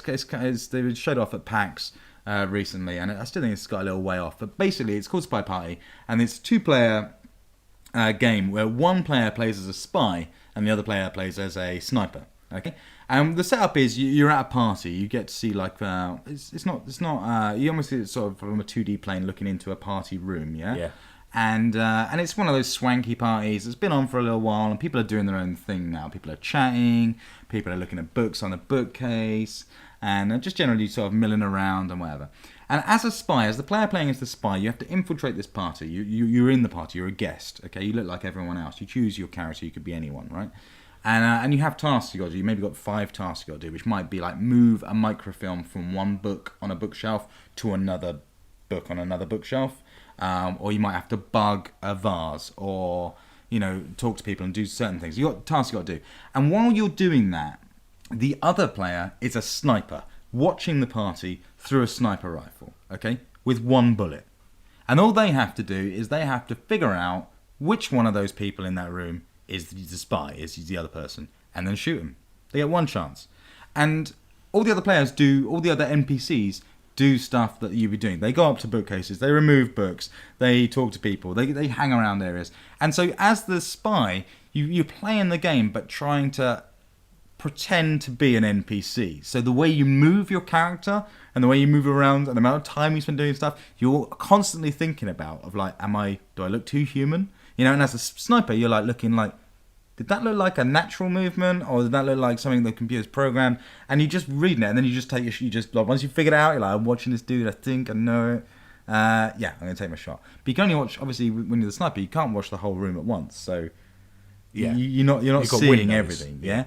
And it's phenomenal. What makes it even better than that is that as the spy in the party, you can see the laser dot sight from the sniper. Right, so you can be doing something. You can be over by the bookcase, fill in with a book. It's taking a little while, and the sniper dot, the red dot sight, will just appear on you for a bit, and you're like, "No, I don't know," and then it'll move along, and you're like, "Thank fuck," you know. Or the end of the level will end with like the person next to you being gunned down. And you're like, Jesus, that was close, you know. And it's awesome. Just a really good. I find it really interesting, the idea of you having to pretend to be an NPC. So graphically, is it 3D models? It is. The graphics are things that change at the moment. Every time I've seen it, you can look it up on YouTube, just Spy Party. But at the moment, it looks kind of like an untextured Sims. Right. You know, so it's 3D models, but everyone's not really got any texture on it. They're now in the stage of adding like character art and various other bits to it. So it looks very basic at the moment, but the setup is the same. You know, just one-on-one. I'm a spy. You're a sniper. Shoot me if you can. It does sound very intriguing. It's awesome. You know, you just end up sitting there thinking, was that guy at that bookcase for longer than he should have been? I don't know, you know? And yeah, I love it. You should just have this one animation as the spy. So if you complete the level and the sniper shoots the wrong person, you should be able to turn around and just go, hey, and put your thumbs up. Yeah. That just I imagine as a sniper, I'd just shoot literally the first person I see. Why? I don't know, farts and giggles. Okay, no. Fair enough. You may not win the game, though. No, you might lose. You might get lucky. So that was quite cool. Some other news then that's just kind of happened in the last week is Trials Evolution's getting some DLC. Right. Nothing major, but you know it's a whole DLC pack with the Origins of Pain. Oh, okay. Which sounds about right for Trials Evolution. It adds a bunch of helmets, customizable stuff, and a whole obviously plethora of levels. I'm never going to go back to Trials Evo. No, I think I'm done. Yeah, I didn't even bother with it. Kills me. Hurts me too much. It's a great game. I don't know how much this DLC pack's going to be, but man, they're not all going to be easy levels, are they? Not from the title, no. No, yeah, exactly. So I don't think I'll be getting too involved in that. Funny piece of news today, actually, I was reading online. Bohemia Interactive, the guys that make Armour 2, right? Or are currently making Armour 3 and obviously DayZ and things like that. 2 developers from Bohemia Interactive got arrested in Greece on some island, some Greek island, for espionage. Yeah. Which is awesome because they were taking photos of a military base. Yeah, it seems to happen quite a lot. Greece. Yeah, you were saying it's the Greeks are a bit panicky about that sort of stuff. Yeah, well, a few years back there was a coachload of English tourists taking photographs of aeroplanes, but they got arrested and the Greek government attempted to prosecute them, but I think the British Embassy stepped in, kind of reminding them that we had sold them all of their aeroplanes. I still don't buy that as a legitimate reason, so that we can just go and check up on them. We can just go and send civilians in to check up on these planes. Yeah, the civilians. One of them was like a plane spotter, and obviously they kind of got quite old aeroplane. But it was still espionage, yeah? That's what they're doing it for. Yeah, it just seems crazy that's so. So that's kind of happened. And Bohemia Interactive have come forward like today and issued a statement going, "Yeah, it's true, but that's good. We don't talk about it anymore." So that was kind of nuts. Yeah, on Twitter earlier during the break, I was checking through, and apparently Terraria's coming to PlayStation Network and Xbox Live earlier next year. That's awesome. Looking forward to that. It'll be good if it works well. It'll be really weird to see whether there'll be. What I want to know is will it have any sort of multiplayer components? Yeah. And will it have a persistent world? Because that's the thing, right? Yeah. It needs to be persistent. But that's awesome news. Terraria, fucking brilliant game. Yeah. Yep. Arguably better than Minecraft, I think. I've had more fun in it. Yeah, in Yeah. some respects. Looks a bit funky, but then maybe that would change. I don't know. But this is that's cool news. That's big news. Yeah. If Minecraft can make a world, I'm sure Terraria can do it just like a random. Yeah, but generated one. Minecraft doesn't do a persistent one. No, That's the thing. Yeah. There's no. I wonder what they'll do with sort of any sort of server-based held world where I can go in with multiple people. Whether they do that or they just do it like Minecraft. I've just got my own world on my system. And Like, people can I can share jump into stuff? your Yeah. world. Yeah, it's probably how it would work. You know so that's curious. It's also kind of interesting that it's both PSN and XBLA. Yeah. That's, I could almost have seen Sony snapping that up. Yeah, You know, to kind of counter Minecraft. Yeah, certainly. exactly, and they're very strong on their indie stuff. They have a good selection process with decent games. They got quite a name for it, so I can imagine that being good. I wonder when it's going to happen. It seems like if this isn't happening until next year, is that too late? Do you know what I mean? We're talking dangerously close to next console area. Like, I don't know. Yeah, they did say beginning, so first couple of months maybe. Yeah. But, Well, I'll still have my Xbox, so I'll be buying it. yeah. All right. Michael Clark Duncan died. Yeah, which is quite sad. It's very sad. Yeah. I don't like. He died last Tuesday. Yeah. Or that was when the news came No, out. Monday. Yeah. So So it was Yeah. when it was Oh recorded. yeah. So that was when we got the news, and so we're too late for the episode. So we keep missing people dying on the show. But he had a heart attack, didn't he? Yeah, Yeah, he he was he's sad. 54, yeah. No, that's kind of sad. Well, like, wasn't he just kind of like the nicest, massive guy in the world? Wasn't that Possibly, kind of yeah. like his role? He was like, I'm here to just hug you and kill you with my arms. Unless he's Kingpin. Yeah, true. Or the dude in Sin City with the golden eye. I don't remember since it. I blocked it out. Shouldn't have done it. It was awesome. It was a great film. So yeah, that's very sad. Michael Clark Duncan obviously did a load of video game voices. He was in God of Yeah. War. Yeah, he was the voice of I can't remember what the character was, but he was in the God of War series, Right. and some other bits I can't remember. But God of War was his main stuff. Oh, okay. It's just surprising over the last few weeks, how many famous people have died. Because, it happens every so often, but it's just like in the last couple of weeks, it's been more... Yeah, it's kind of like It's been it's kind of weird. It's kind of you get a phases. celebrity don't you? culling Yeah, season. it's maybe it's just because we're looking, Yeah. RIP is trending on Twitter today, and yeah, it's 9/11, so that's the main reason. But I still clicked it, and it's like, and maybe I'm just looking for people dying now. So we've had Neil Armstrong, we've had Michael Clark Duncan, the guy who did the voice for SpongeBob SquarePants. I found died this morning. Like, I'm not going to click these Twitter links anymore. Too depressing. That's not I have right. to go home and tell my daughter SpongeBob's dead. Yeah. Well, SpongeBob's not dead. SpongeBob will carry on. He's just mute. You know? He'll just He's sigh lost to his everyone voice. now. Yeah. So that's kind of grim. Yeah. I mean, anything else happened? Anyone sort of noticed? Yeah, I did see a story about the Hitler store. The Hitler store. The Hitler store. Buy your own Hitler doll. No, Hitler mustaches. no, You need them. no. Nice little armbands. It was a shop that opened up in India, and the guys that opened the shop claimed, after the Indian government applied pressure to them to change it, obviously because you don't name your store after a genocidal maniac. And You try not to. Anyway. no, well, these guys claimed they didn't know who Hitler was or didn't know what he had done. Yeah. I don't know where they've been. living eBay up was until initially this called point. Charles Manson, but then they went, "No, let's change it. Let's change it." But yeah, so they've kind of buckled to pressure. I can't remember what they changed. And what did it sell? What did it sell? Men's clothing. Right, Manson from Hitler. Hitler, poor arm. It's a very odd story. Yeah. It's like three guys, and they claim they didn't know who Hitler was or what he'd done. I suppose. And Yeah, find that's I don't very know. I don't know unlikely. what. It's Yeah, very unlikely. how famous is Hitler in India? Well, they knew his name. Yeah, I suppose. It's not because they went, oh, well, we just picked a name at random, and we kind of like the sound of Hitler. Hitler clothing had It's a like nice a ring. bad there was a bad marketing meeting where they just went like, we need something. Well, let's go for some shock factor. We need a big name, something everyone's going to recognise.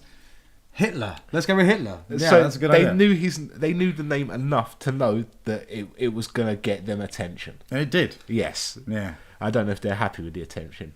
Like when they were claiming that they didn't know who Hitler was, the dot in the eye is red with a swastika in it. But we don't know who Hitler is. Yeah. Yeah, that's maybe taking it a bit That's too far. just mad. You know. I mean, everyone needs a logo, right? But True. There's better ones. Yeah, Better ones, definitely. those crazy Indians. All right, cool. I'm Native Americans. Sorry. No, those are Indians. The ones that live in India. No, the whole world's gone mad. It's Nazi. Well, on that note, then, shall we jump into some Educating Joe? Definitely. Yeah, sounds about right. Once upon a time, there was a boy named Joe. He didn't play many video games as a child. He was too busy out running and jumping through fields, perhaps stealing apples. But then one day, he found himself inexplicably on a video game podcast, and two guys, Mike and Sean, vowed to take him back through time to play the games he missed. This is Educating Joe. Demolition Man on the Super Nintendo. Yes. This game, well, actually, I don't know if this game is great. It's all right. It's Yeah, pretty good. It carries a lot. What carries this game a long way is Demolition Man. Yeah. Yeah. Demolition Man is currently carrying this podcast a long way. It's just one of the best things ever made, right? Yeah, definitely. It's the greatest film The ever made. continuing adventures of John Spartan and Simon Phoenix. It's just, yeah, it's cool. To set it up, it's the future. Sylvester Stallone is a badass cop from the 20th century, is unfrozen in like the 25th century or whenever it is, because Simon Phoenix, the ultimate bad guy played by Wesley Snipes, gets imprisoned in the 20th century and also gets unfrozen in like the 25th century. And so the only person who can bring him down in the future is the guy that brought him down in the past, and that's Sylvester Stallone. Am I right? 21st Yeah. century. He's almost right. Yeah. So, They're yeah. like in prison for like 30 years or something. Yeah, so like 25th century sounds way cooler. And this game is a game of the film. Yeah, it's Super Nintendo. It follows the film pretty accurately. Yeah, it's crazy random because I was playing it and I got from level 1, which is it's quite brief, onto level 2, and I'm like, hang on, it's just jumped like 50 minutes of the film. Because it jumps from the past, where you're running along, taking out Simon Phoenix in his block of flats, to being in the museum. But when you think about it in terms of action, That's it. yeah, That's that was the next scene with action. Before that, it's loads of like, oh, the future's weird, and conversations with Sandra Bullock. free seashells, seashells, yeah. yeah. But yeah, it was weird when I first started playing. So it's a side scroller when you Yep. first started playing. So you're running along trying to get hold of Simon Phoenix. Simon Yeah. Phoenix, yeah, you're good. Yeah. So yeah, you're trying to find Simon Phoenix and you get hold of him, and you do the corridor bit where you run out and jump out the Yeah, window. if Mike can't pass. Yeah, I died once and I got out the window. Right. Second time, and then it goes to the museum like you said, and then it becomes sort of like an isometric running around a museum. And I was like, okay, that's just weird. So I assumed the game was going to stay like that. Finish that level, goes back to a side scroller. You managed to finish that level? Yeah. I could not beat Simon Phoenix. Yeah, it's strange. So it's almost got the side-scrolling bits have got like a Barnet Commando vibe to them. Yeah. because you've got like a grappling hook as well. Well, you just have sections with a bungee. Well, you have a bungee, but you also have a grappling hook. Do you? No, I didn't have a grappling hook. There's just some bits where he jumps off a building. He like attaches the bungee. Why do I jumps off. think you've got a grappling hook? Because I I am don't. literally thinking of Barnet Commando. Apparently so. I'll get my coat. See you guys later. All right, so the level starts. You bungee out of a helicopter, Yeah. which I thought was quite cool. Anyway, Yeah. you actually disconnect yourself. But he also springs back up a bit and Yeah. then comes down again. And it's RoboCop style, multi-directional shooting. Yeah. Yeah. And that level's really short, but it ends. There's the bit in the movie where there's a bunch of already dead bodies in a building that he gets Sylvester Stallone's character to blow up, and then he blames him for it. Yeah. And it plays that. It's really short, but the end bit, you get into the building and Simon Phoenix is there, and he goes, and then runs off. And you have to run after him. It's almost impossible, like the explosion, because it's the classic movie moment that Sylvester Stallone has done 1,000 times in movies, where he runs away from an explosion. Yeah. But you try and do it in a game, and the explosion just always caught up with me. I don't know why you had such an issue. Exactly. I'd do it first time every time. Like 50, 60 times I had to do It that. caught me the first time because I didn't realise that was a section. So as soon as it blew up, I was like, oh, I got to run. But at that point, it was too slow. So the second time, as soon as I hit the deck, I was off running before even the explosion started. That's So, how to do it. then that's after secret. that, it goes top down. Yeah. Yeah, it goes isometric. Yeah. And what are you doing in that? You're just running around. You've got to rescue curators, I think they are. I think they're members of staff or random citizens. Yeah, they're all dressed the same. Yeah, and you've got to take out like control panels which control force fields, preventing you from progressing. Well, no, it's just when you collect every civilian in that section, it unlocks it and you go through. Oh, so what do the control panels Nothing. do? Oh, okay. I'm just shooting bits in the background. Yeah. You can, but they just have no reason. Obviously, we've done our research on this game. So you play through that bit and then you get to the boss battle with Simon Phoenix, where he's got the Fucking big gun. Yeah, it's really hard. Yeah. I died a couple of times trying to do it, and then I sort of got myself going and managed to get. You found the section. pattern, the magic pattern. It's really easy once you know what you're doing. Okay.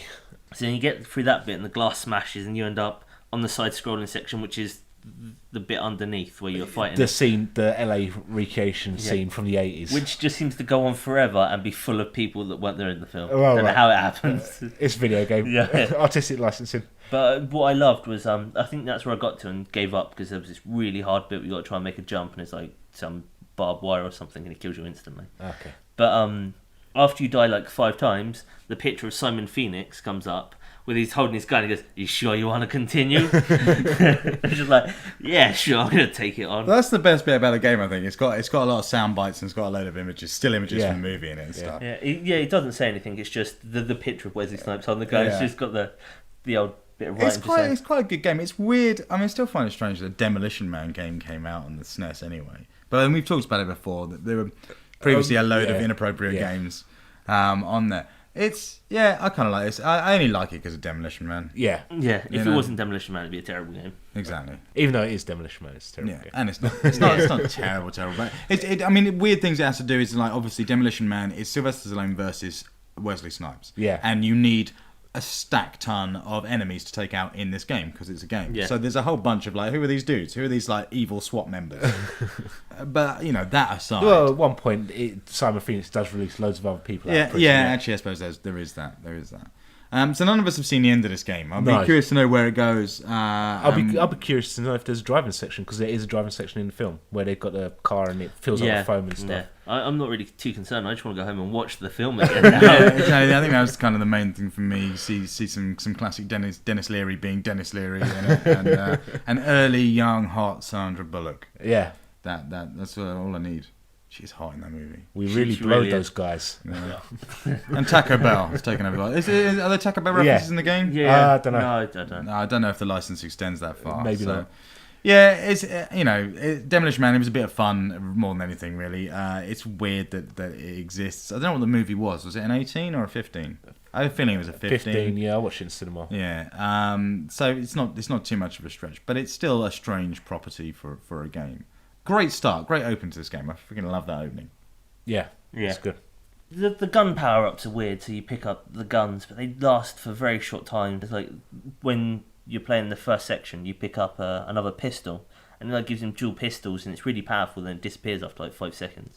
I noticed that it's kind of got some weird system where you can squat down, and both you've got 2 shoot buttons. Am I talking nonsense? Yeah, you do. You have 2 shoot buttons. So when I was checking the instructions, it said standing shoot and shoot. Yeah. Even though they both just shoot no matter what position you're in. Yeah, I thought that was bizarre. Yeah, but it kind of has like a classic retro cover system, so you can duck down behind barrels. Yeah. And then you can pop out and shoot people. Confused the hell out of me because they're red barrels. I was expecting them to blow up. It's like the only game where they have red barrels that don't explode. Yeah, that's a pain in the arse, isn't it? So like you've got defective red barrels. So I was just like, shooting this red barrel. I was like, what the fuck won't it explode? Send those back to Acme right now. There's also there's a train level in the game. Okay. Which is kind of weird where you're trying to stop an out-of-control train, which is kind of a bit weird because there's nothing like that in the film. No, I don't remember a train in the film. It's kind of weird. The game came out on loads of stuff. It was on SNES, Mega CD, Mega Drive. It was a fairly big release. Acclaim put it out, obviously. Right. 1995 as well. 95? I don't know when the movie came out. It must have been around the same time. It was about the same time. So it's about 15. So probably in early 95. I was 7 when that film Oh, the came film out. was late 94. Yeah, the movie's 93. 93, 93, man. 2 years later. Yeah. That's crazy. Yeah, I know. Yeah, I don't know. It seems odd. But that wouldn't even tie in with like a DVD release or a video release. Well, it wouldn't be DVD. I don't know. Videos used to take a long time to come out back in the day, man. But there you go. I don't know. It's Demolition Man. It's worth a look. If you're a big fan of Demolition Man, which obviously you are, then this game gets a pass, even at this level. But yeah, well worth checking out. Are you going to play it again, Joe? Probably not, no. No. Do you ever play any of these games again? No, Which is your favourite game so far? I don't know. The one that sticks out is Another World. Yeah, is that because you mentioned it earlier? Yeah. It's not just that. I think it's the only one I've actually finished, and I'm so impressed that you finished that game. Yeah, I love it, man. It's great because I think I have actually played Another World again, and just seeing how far I could get from memory running through that section. Right. But yeah, it's the one that sticks out the most out of all of them. All right, then. Next week we're gonna slightly different tact. We're gonna play a game where we all play together. That's right, Joe. We're gonna play Super Bomberman. Super Bomberman on Super Nintendo. I just cannot believe you've never played Super Bomberman. I don't think I've ever played a game with Bomberman in it. It's freaking nuts. And you should definitely check out Bomberman Act Zero. It sounds like the sort of game you love. Yeah, Bomberman, we'll play. Actually, that's probably the best way of playing that game, because if you've never seen any Bomberman stuff, then you can accept Bomberman Act Zero is just bad design and not just raping your dreams of what Bomberman was. Destroying your childhood. Super Bomberman, it's not the best version of the game. It's arguably not the best version of the game. People go on about the 8-player Saturn version more than anything. But Super Bomberman is the version I had with the multi-tap. This game rocks. It's on XBLA as well, in fact. There's a couple of versions on XBLA. We're going to play this. It's brilliant. I should warn you both now. That you're a demon at it. Yeah. Oh, great. No one beats me at Bomberman. This is going to be fun. All right? So we're going to play that next week. People at home. I'm sure it'll go so well with me. Yeah, competitive. I love it. So people at home, if you want to get involved in that chat, then dig out your copies of Super Bomberman and get involved. The game hasn't evolved much actually from the beginning to now, but there have been a few changes. But Super Bomberman, as far as I'm concerned, is the classic. It's the purest form. Yeah. So get ready for that. I'm going to end up blowing myself up a lot. Okay. And with that marks the end of this week's show. There's some games coming out next week. What have we got coming out this week? Tekken Tag. Tekken Tag Tournament 2, is it? Is it 2? I think it's 2. Yeah. There's also some singing games. Joy. You know, there's a lot of singing Everybody games out. sings, is it? Yeah. Double Dragon Neon is out tomorrow on XBLA, and although I don't know, is this going to be good? It looks great. I think the animation looks great. It's all massively over the top, set in the 80s. You forget how much Double Dragon was set in the 80s, but this really makes a thing of it. That's out. There's some other XBLA stuff I can't remember. Joe Danger 2, the movie, is out on Friday. NHL 13's out, and some other bunch. So there are some games coming. Sean, you're going to play Walking Dead episode 3. Yes. During this week, and actually next week, what we're going to do is we're going to do a spoiler section on the Walking Dead series so far. We're going to get hardcore into that discussion. So if you've not played episodes 1, 2, and 3, and you want to listen to the show next week, either play them or you're going to have to skip a little bit, or have the game ruined for you. But we're going to go in depth on Walking Dead for that. So there's a lot of stuff to talk about. Obviously, Indie Games Uprising continues throughout the rest of this week, and then there's a couple of titles at the beginning of next week as well. So we'll be playing those. We'll be getting hands-on with Assassin's Creed on Saturday. That's right, yeah. We're going to go and play Assassin's Creed 3 on Saturday, so that'll be cool. We may even have some video content going up on our YouTube channel for that. Yeah. So do check the website, www.thingsweplay.net. Obviously, if you want to get in touch with us, you can always email us at thingsweplay@gmail.com, or just find us on Twitter @thingsweplay. In the meantime, get out there, play some games, and be well, as they would say in San Angeles. We'll see you next Tuesday. Bye-bye. Goodbye.